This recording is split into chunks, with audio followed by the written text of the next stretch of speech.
So you might be asking yourself, why is Don Steeler floating next to that ComSat? Did Don Steeler get a job as a ComSat repairman through a company that's inconceivably called Quantum ComSats? Because this is Star Citizen and everything is named Quantum? And why is my inner monologue Don Steeler's voice? We'll get to the answers to those questions in a moment, but first, join me on a new segment I call Musings. So today I wanted to talk about prison gameplay. And to start this conversation, let's start with why have an in-game prison? So this is probably best answered by asking why we have jails and prison in real life. Without getting too real-life political here, something I try to avoid on this channel, here's the broad strokes. Broadly, the goal of jail and prison is to remove someone who is committing acts against the stability of society as a whole. So things like wanton destruction of property, endangering others, hurting others, killing others, stealing, and so on, crimes that undermine society. This is why criminal cases are called the people versus so-and-so, because it is society, the people, saying, we want to remove you from society for X amount of time to protect society from you. Or you need to pay a fine to our society to make our society whole for the damage that you did. There's also civil law, which is victim versus perpetrator directly.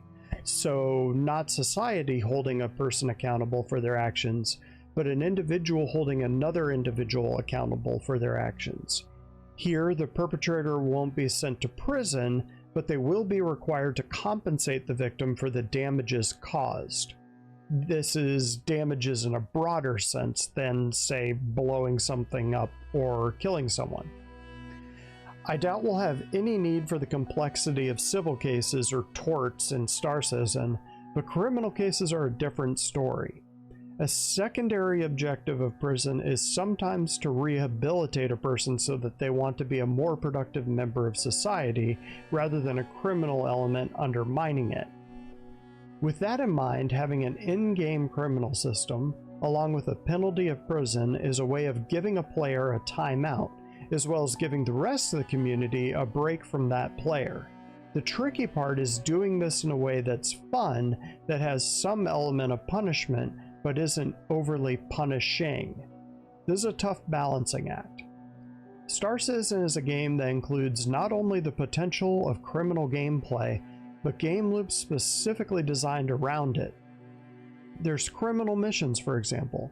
There's whole events surrounding Jumptown, a drug lab, where you can work either side. Criminal elements exist in this game. Players are expected and encouraged to act in a criminal manner on occasion if they choose to do so. Players can steal stuff, attack other players, pirate other players, kill NPCs and other players. These are all planned game loops. However, this is balanced by keeping in mind the enjoyment of the game for the other side of the equation as well. If you have a player who gets blown up over and over and over again by the same player or the same type of player, and there doesn't seem to be any consequence whatsoever for that happening, that player who is not engaging in that gameplay is going to assume, rightly so, that this isn't the game for them. CIG very much wants this to be a game for them too, so while attacking other players and engaging in criminal behavior is encouraged and is a designed part of the game, so are the consequences for those actions. By the same token, as players should understand that criminal loops are in the game, those who want to behave criminally shouldn't be upset when their bill comes due. Okay, so you have criminal loops that will reward players for acting criminally, and you have consequences for acting criminally that should, in theory, help keep the criminal actions from taking over the game. Both play styles will get most of what they want.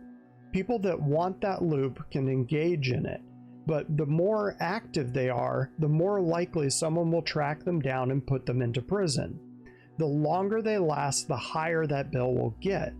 For players on the receiving end, there's some consolation that eventually that bill will get so high that someone will make that criminal player pay up and send them to prison.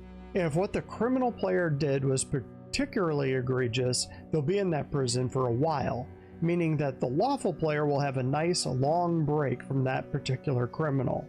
Now we're to the part where I talk about the actual prison experience itself in this game. So why have an in-game prison game loop? So people keep playing the game even while they're being removed from the larger community. To do that, the prison game loop needs to accomplish a few things. It needs to be engaging enough that people don't quit the game and do something else, either temporarily or permanently. It can't be so punitive that people don't want to play anymore, or at least play while they're serving in-game prison time. It needs to be punitive enough that people both want to get out and play the wider game, but engaging enough that they'll stick around to play while their character is in prison. Finally, it opens the door for the rehabilitation aspect, and a player might decide that they've gone and played the prison loop enough that they might decide to go straight. On the flip side, there might be players who go full kingpin and decide to make their gameplay experience dominating and running the prison. Who knows if CIG will ever go that far with the loop though. It's a delicate balance, and CIG is going to have a hell of a time dialing that in. For 3.18, it sounds like CIG will be adding a few more elements to prison gameplay. There will be an outside mission giver giving illicit missions to the prisoners.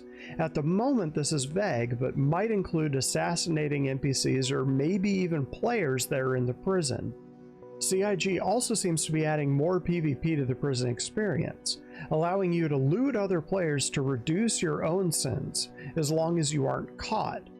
These seem to support the theory that the majority of people going to prison will be PvPers, so giving them a PvP experience will mean their stay will be interesting and engaging enough that they won't just take a couple days off from the game while their sentence runs. But this brings me back to crime and punishment though, and a place where I think CIG is dropping the ball.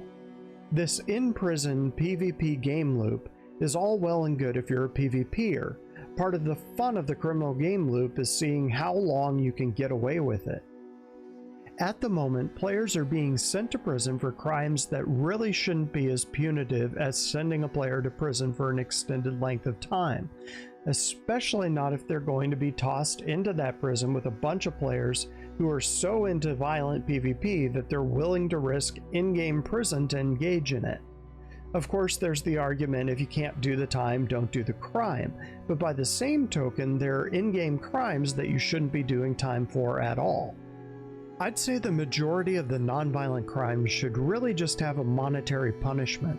The player should just be fined for their actions. If they have a particularly large number of unpaid fines or a long history and reputation of committing these minor acts, then they should be sent to prison. This would dovetail nicely with CIG's reputation system.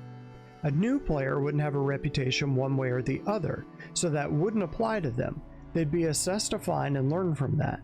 This is a better option than immediately tossing a brand new player into a prison situation with seasoned players who really want PvP. That's a toxic mix, and it will drive new players away from this game. I really hope that, along with the new prison game loops, CIG also moves some of the lesser crimes to monetary penalties rather than prison. Sure, have a threshold that keeps things in check, and that'll have to be dialed in, but it doesn't take a fortune teller to see the obvious pitfalls on this one. Really hoping CIG doesn't fall into them before seeing them this time. So that's the end of this musing on prison.